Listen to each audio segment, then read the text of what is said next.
గురుభ్యో నమః. రాహు పురుషాకార చక్రం.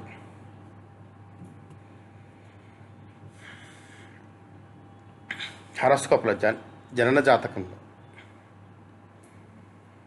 రాహువుని నక్షత్రాన్ని మొదటి నక్షత్రంగా ట్రీట్ చేసుకోవాలి.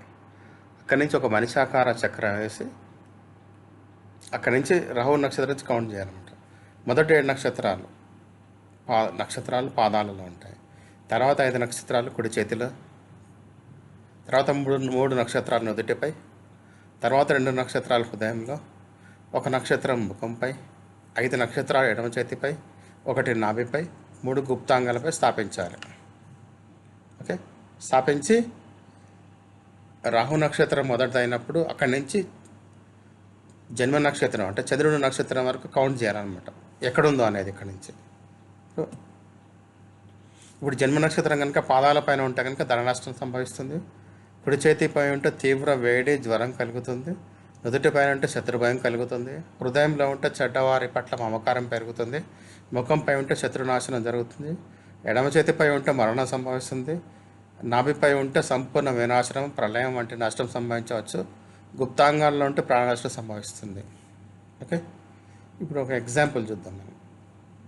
సేమ్ ఎగ్జాంపుల్, సెప్టెంబర్ 28 హైదరాబాదు రాహు పురుషాకార ఫలితాలు చూద్దాం. ఈరోజు రాహు నక్షత్రం పూర్వభద్ర, జాతకుని జన్మ నక్షత్రం జ్యేష్ఠ. ఇప్పుడు పూర్వభద్ర నుంచి జ్యేష్ఠకు కౌంటింగ్ చేద్దాం. అది 21 నక్షత్రం అవుతుంది.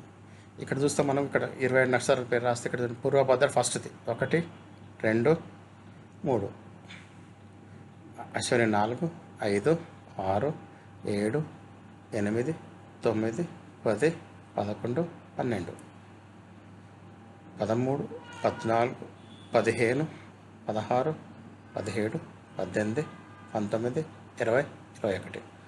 సో 21 నక్షత్రం ఏమవుతుంది? ఇక్కడ ఎడమ చేతిపై అంటే మనం వెనక్కి చూసుకుందాం. 21 నక్షత్రం ఎక్కడుంది?